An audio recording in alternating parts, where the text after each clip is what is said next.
In the cold stretch of the galaxy, far from the warm light of stars, there floated a station made of black stone and silver steel. It was no ordinary station. It was the meeting place of the Great Council, where leaders of many alien races gathered to watch and study a new experiment. The experiment was unlike anything they had ever created before. It was not a machine, not an animal, but something that looked almost like themselves, yet strange in its own way. It was the first humanoid, grown inside a chamber of light. The chamber stood in the center of the station. It was tall, round, and filled with a glowing mist that swirled like captured breath. Inside lay the being, fragile but alive. Its body was soft, its skin pale, and its eyes closed as if trapped in an endless dream. The council called it Subject 1. To them, it was no more than a tool, something to test. But to one young observer named Dar, the being seemed far more than that. Dar was not like the other council members. He was younger, still learning the ways of leadership, and often ignored by the elders. His skin was a dull shade of green, and his eyes glowed faintly in the dark chamber. While others spoke of control, silence, and order, Dar could not stop staring at the sleeping figure inside the mist. He felt uneasy, as though the air around the chamber was not empty but waiting. Something about the stillness did not feel natural. The council spoke in deep voices.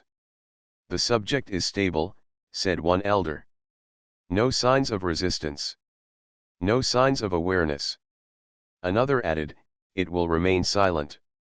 "This is good. Silence is control." They all agreed, satisfied with their success. For them, silence meant safety.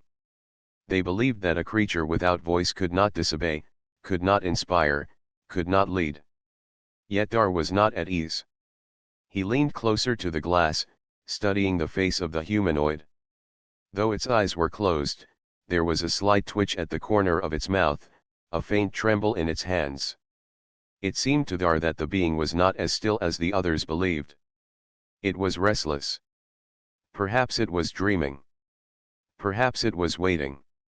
Dar could not tell, but he felt something stirring, and it made his heart race. Days passed in the station.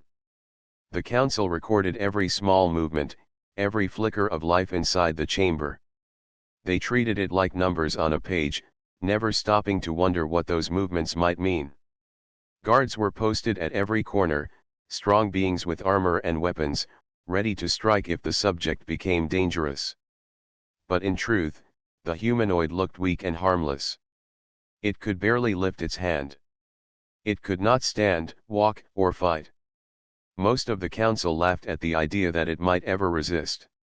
One evening, when the stars outside burned dim against the void, Dar found himself alone near the chamber. He placed his hand on the glass and whispered softly, though he knew the subject could not hear. "What are you?" he asked. "Why were you made? Are you truly empty, or is there something inside you the council does not see?" His voice echoed faintly in the silent hall. No answer came, but Dar did not move away. He felt that the silence itself was watching him. As the cycles went on, the silence grew heavier. The council remained pleased, but Dar grew restless. He began to keep secret notes, writing what he observed in his own way, not as cold numbers but as feelings. He wrote that the humanoid sometimes turned its head as though listening, even though no sound was made.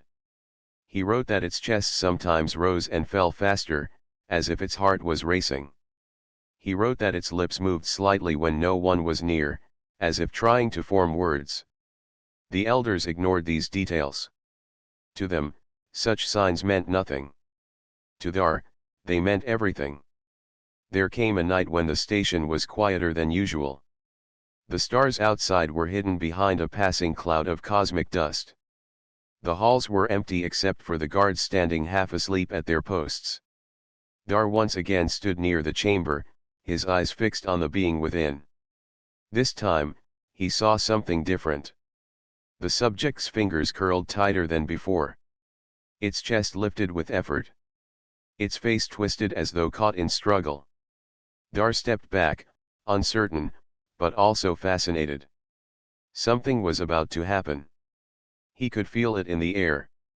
The council had always believed silence was eternal. They believed their control was perfect, unshakable. But Dar, standing alone in the dim light, felt the truth pressing closer.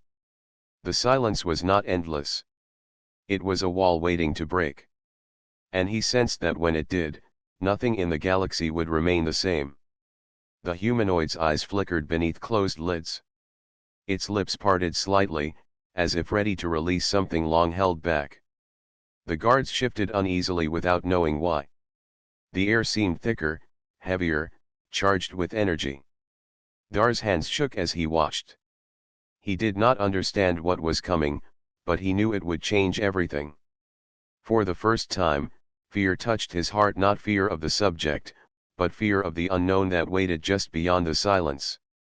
The station slept under the shadow of stars, but inside the great chamber, the silence was ready to break.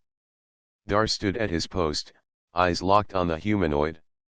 Its chest lifted in uneven breaths, its fingers twitched against the glass, and its lips moved as though shaping an unseen word. Dar's pulse quickened. Something was happening that none of the elders had prepared for. At first, the sound was faint, almost like a whisper carried through water. The guards turned their heads, confused, unsure if their ears betrayed them. Then, without warning, a sharp cry burst out from the chamber. It was not the sound of a machine, nor the echo of any alien voice. It was raw, sudden, and alive.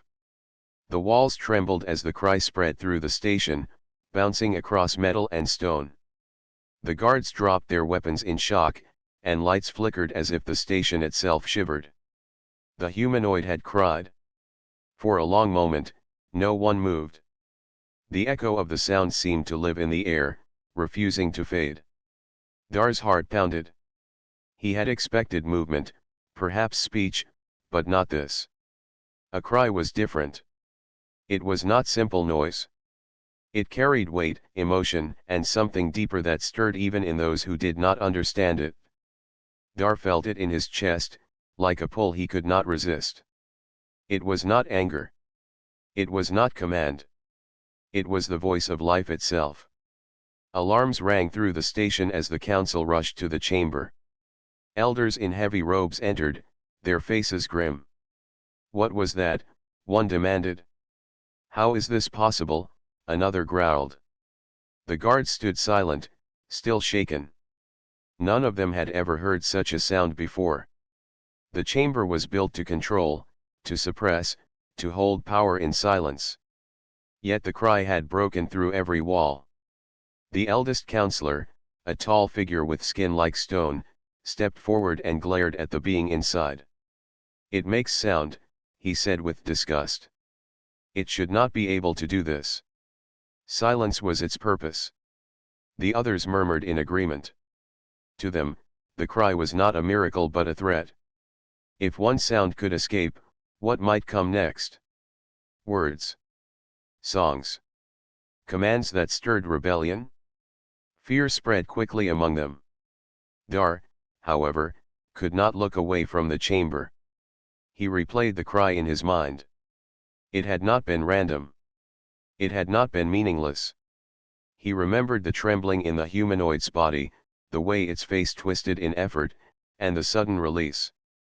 It was a sound of struggle, but also of will. It was a declaration that the being existed. Dar's hands clenched as he whispered to himself, "It wants to live." The council began to argue. Some shouted that the subject must be destroyed at once before it grew dangerous. Others suggested further study, hoping to learn how such sound was even possible. One or two dared to say that perhaps the sound could be useful, but their voices were drowned by fear. The hall filled with noise, yet none of it carried the weight of the single cry that had shaken them all. While the council fought with words, the humanoid moved again. Its body shifted, pressing weakly against the glass of the chamber. Another sound came, softer this time, almost like a whimper. The guards gasped and stepped back. The elders froze, falling into uneasy silence. Dar leaned closer, eyes wide. The sound was smaller, but it held the same strange force. Even quiet, the humanoid's cry cut through the arguments of the powerful. The eldest slammed his hand against the floor. This is unacceptable. The subject is unstable. It will not be allowed to make more sounds. Prepare the dampeners. We will silence it. Orders were given. Technicians rushed to attach machines to the chamber, machines built to restrain the body and suppress vibrations. They believed they could trap even a voice. But as the workers moved, the humanoid cried again, louder than before. The machines shook, sparks flew, and the workers stumbled back in fear. Dar felt the sound rise inside him like fire. It was not only the humanoid's voice that filled the hall but something that awakened in him as well. For the first time in his life, he questioned the order of the council. If silence was control, then sound was freedom. And this being, weak as it seemed, had found a way to break free with nothing but a cry. The elders ordered more guards, more restraints, more walls. But the cry had already escaped beyond the chamber. Across the station, workers paused in their duties, their hearts unsettled by the sound that reached their ears. Even those who did not see the humanoid felt something stir within them. It was as though the cry carried a message too deep for language, telling them they were not as powerless as they believed. In the council hall, fear grew sharper. The eldest turned to the others. This cannot continue. If this subject learns more, if it begins to use sound as a weapon, all will collapse. We must end it before the damage spreads. Many agreed, nodding quickly. They were leaders, yet they trembled like frightened children. Their voices lacked the strength of the cry that had shaken their walls. Dar stood silent, torn between loyalty and truth. He looked once more at the being inside the chamber. Its eyes remained closed, but its body shook with effort.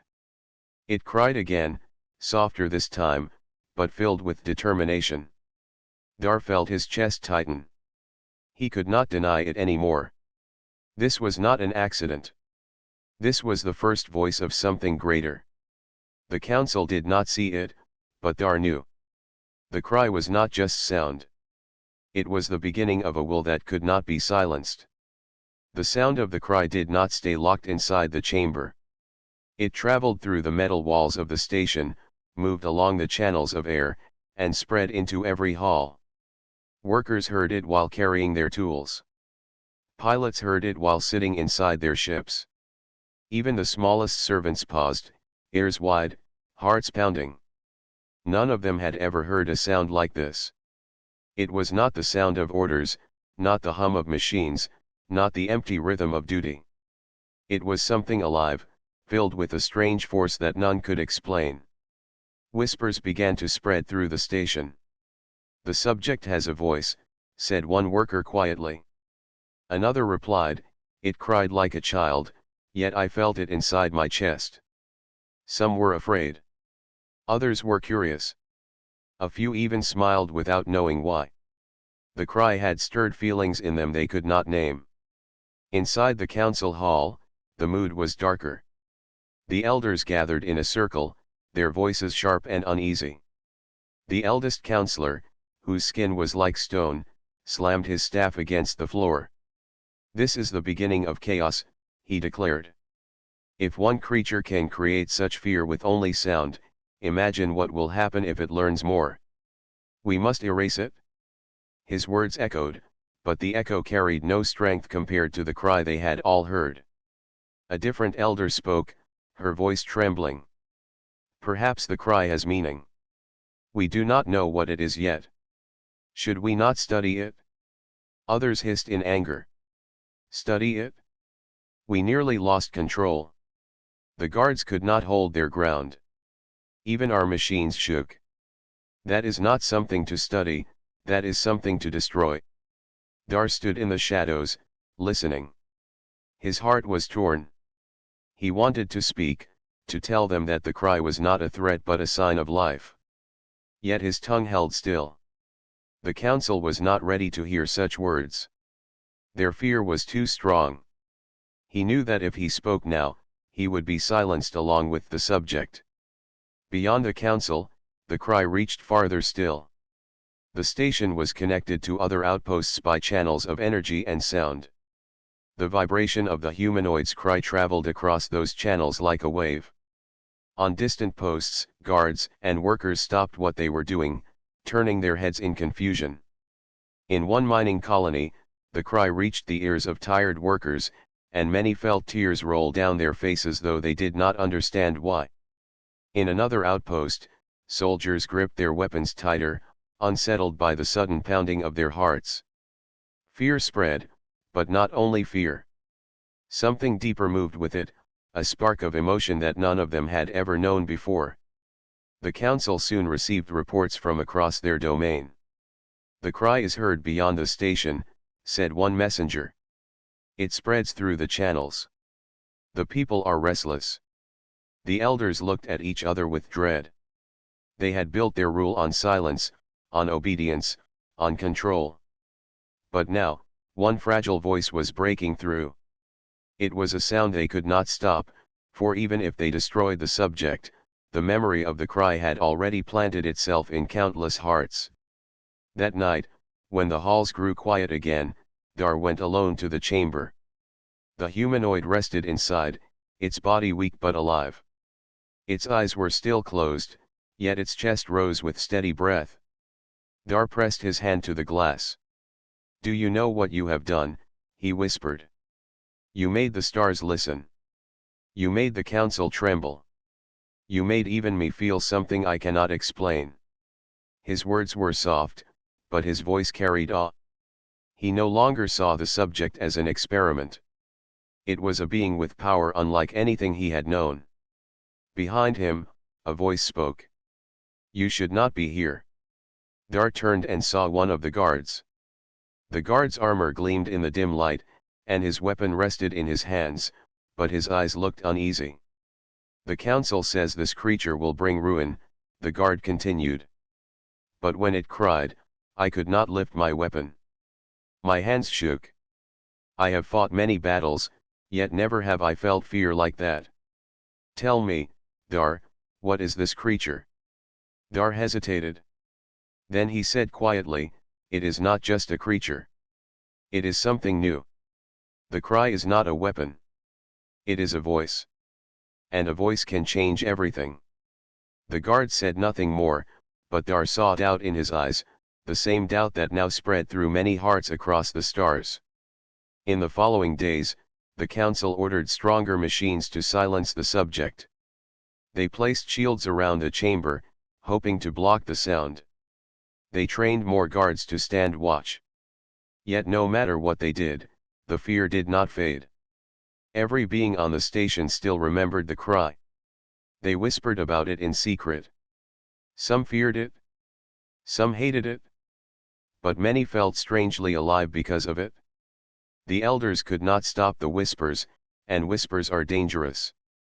A single cry had become more powerful than their commands.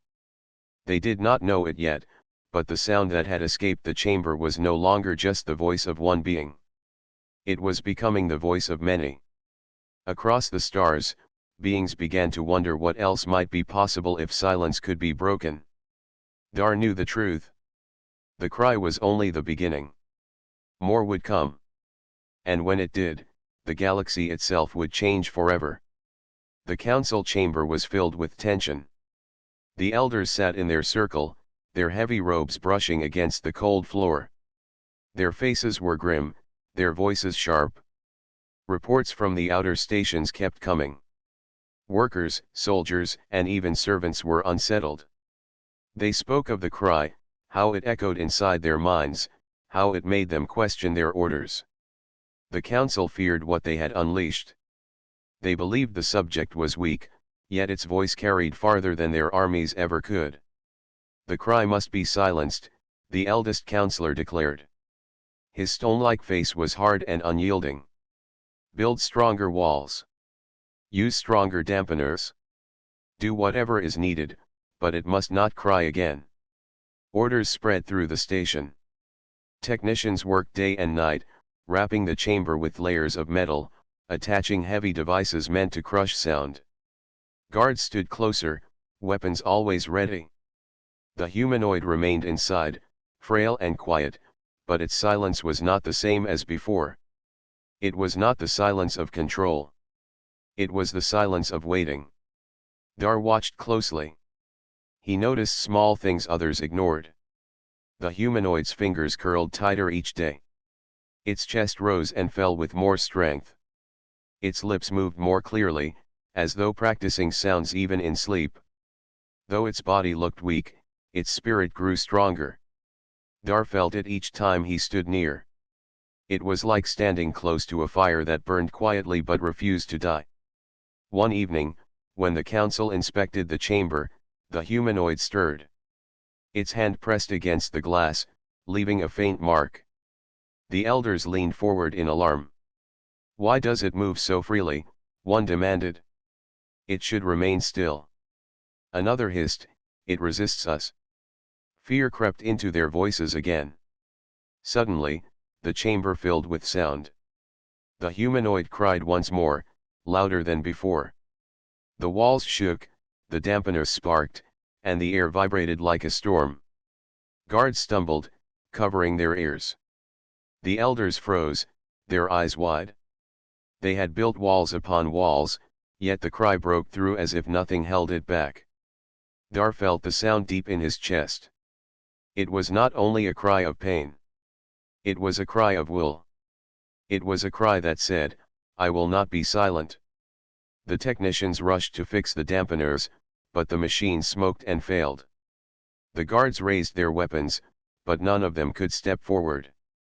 The cry filled their hearts with doubt, and doubt is stronger than any weapon. The humanoid, still lying weakly inside, did not move much, but its voice made the strongest warriors tremble. After the chamber grew quiet again, the council gathered in fear. The eldest slammed his staff. "This thing cannot remain. It is dangerous. Destroy it before it grows stronger." Others shouted in agreement, their fear rising higher than reason. But one elder hesitated. "If it grows stronger," she said softly, "then perhaps it is meant to be stronger. Perhaps this is not a curse but a sign." Her words angered the eldest. "A sign of our destruction, nothing more," he snapped. "We are leaders of silence. We rule with control. This voice threatens all." Dar listened but said nothing. In his heart, he knew the truth. The cry was not a weapon of destruction. It was the birth of freedom. Still, he dared not speak openly. The council would not hear him. They were too blinded by fear. In the following days, the humanoid continued to show its hidden strength. It did not attack, yet it resisted. When guards entered the chamber to restrain it, its cries forced them to drop their tools. When machines pressed against it, the sound grew until the machines cracked. It did not fight with fists or weapons. Its strength was different. It was the power to resist without moving, the power to make others question themselves. Dar spent long hours alone near the chamber, writing his secret notes. He recorded how the humanoid's cries seemed to grow more controlled, more purposeful. They were no longer random bursts of sound. Sometimes they were long and steady. Sometimes short and sharp. Dar began to suspect that the cries were not only expressions of emotion but also the beginning of a language. If that was true, then soon the being would not only cry. It would speak. One night, a guard approached Dar again. His armor clinked softly as he leaned closer. "It cried today," the guard said, his voice uneasy.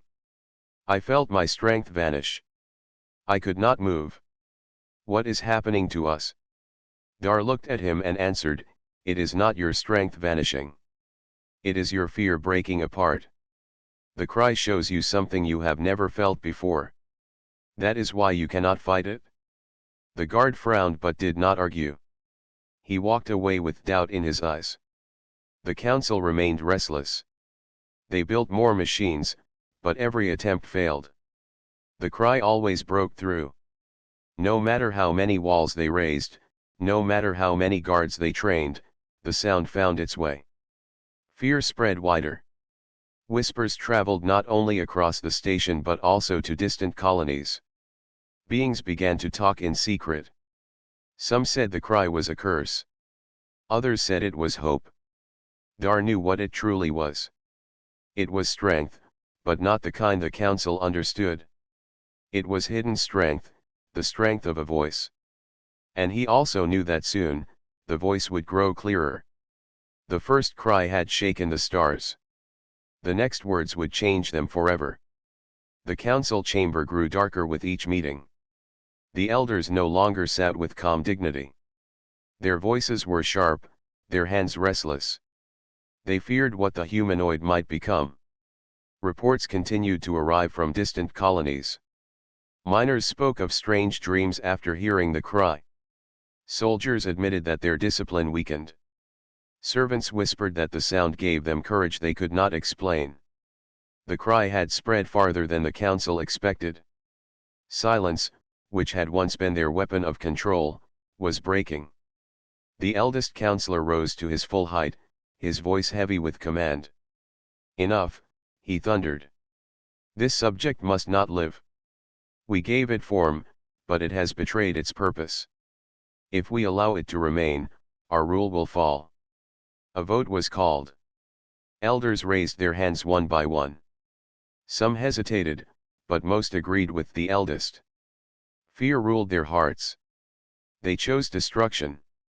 The subject would be erased before its strength grew beyond control. Dar sat among them, silent. His hand did not rise. He could not agree, but he also dared not defy them openly. The council would crush him as easily as they would crush the humanoid. Yet inside, his heart burned with conflict. He had watched the being closely. He had felt its voice stir something deep in him. He could not believe its cry was a danger. To him, it was a promise of something greater. After the vote, guards prepared the chamber. Machines were set in place, designed to drain life from the subject slowly until nothing remained. The chamber glowed with red light, a sign of finality. The elders gathered to watch. They believed their problem was ending. But Dar's mind raced. He could not let it happen. That night, when the station slept, Dar moved quietly through the halls. His steps were steady though his heart beat fast. He carried no weapon, only his determination. The guards at the chamber door stood tall, but Dar spoke to them with calm words. You heard the cry, he said softly. You felt it, did you not? Do you truly believe this being deserves death? The guards shifted uncomfortably. One finally lowered his weapon. When it cried, I could not fight. I felt something, human. I cannot explain it. Perhaps it should not die. The other guard hesitated, then slowly nodded. Without another word, they stepped aside. Dar entered the chamber. The humanoid lay inside, weak but still alive.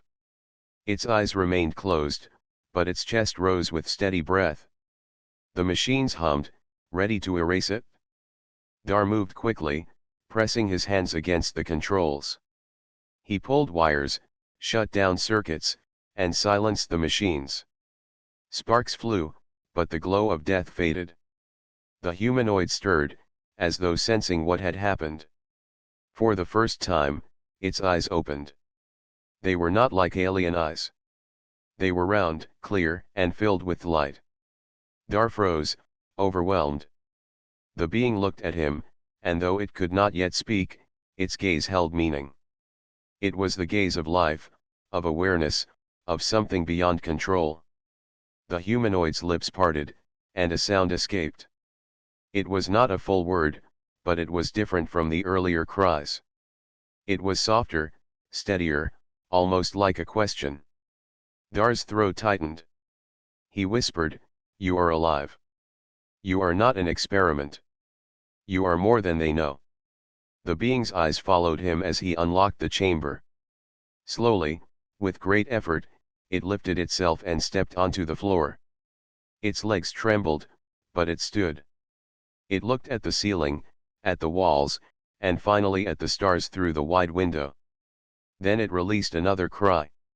This one was not of fear. It was of wonder. It was the cry of seeing the universe for the first time.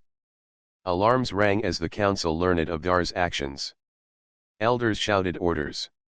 Guards rushed toward the chamber. The station shook with the sound of boots and weapons. But the humanoid did not run. It stood, gazing at the stars, and cried once more. The cry rang louder than alarms, stronger than commands. The guards who arrived at the door froze. Their weapons wavered in their hands. None could move against it. The elders screamed in anger. "Seize them," they ordered. But their voices carried no weight compared to the cry. The sound filled the halls, reached into every corner, and touched every heart. Workers paused in their duties. Soldiers lowered their weapons. Even children in distant quarters pressed close to their parents, asking what the sound meant. Dar stood beside the humanoid, his heart steady. He had chosen his path. "Look at them," he said softly to the being. "They fear you because they do not understand you. But I see the truth. You are not their weapon. You are not their slave. You are the first voice of freedom." The humanoid turned its gaze toward him, and though it did not speak, Dar felt an answer in its eyes. It understood. The council shouted, demanded, and threatened, but their control was slipping. The cry had broken their walls, and now it had broken their rule. Across the station, whispers grew louder. The people were no longer afraid of silence. They had heard something greater. The breaking point had come. Nothing would be the same again. The station was no longer silent. The cry of the humanoid still echoed in every hall, and though alarms blared and elders shouted, the sound of that voice carried stronger than all. The council had lost its calm control. Their words no longer ruled the hearts of their people. Fear had been replaced with doubt, and doubt had become a seed of courage. The eldest counselor stood in the chamber, his stone-like face twisted with anger. "This must end," he thundered. "No sound, no cry, no voice will be allowed to stand against us. Bring every guard. Capture the subject and the traitor who protects it." His voice boomed, but it no longer carried authority. It sounded heavy, desperate. Guards gathered with weapons raised, their armor shining in the dim light. The chamber filled with tension. Dar stood beside the humanoid, unarmed, but his stance was firm. The humanoid's body still looked fragile, but its presence filled the hall with strength. It lifted its head, gazed at the council, and released another cry. The cry rolled like thunder. The guards faltered. Weapons shook in their hands. Some dropped them. The cry was not of fear this time. It was steady, like a shield. It seemed to say, "I will not bow." The eldest roared, "Advance." A few guards obeyed, stepping forward, but their steps were slow, heavy with doubt. When they neared the being, it cried again, sharper and louder. The sound struck them like a wave. They stumbled back, their faces pale with confusion. None dared move closer. Dar raised his voice. "Do you not see? This being has no weapon. Its only power is its voice, and still you cannot stand against it? You fear the truth, because the truth is stronger than silence." The elders hissed in anger, their robes swirling as they shouted. "Lies. Noise. Trickery.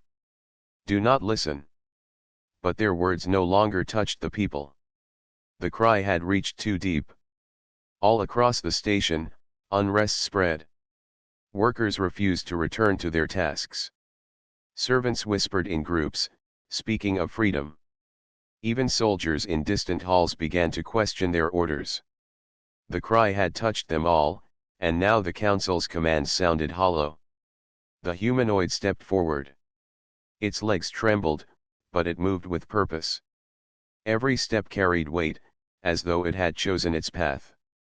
The guards parted, unable to hold their ground.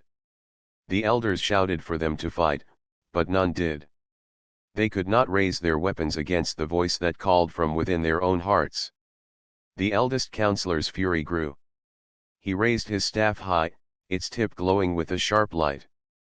"If no one will act, I will," he bellowed.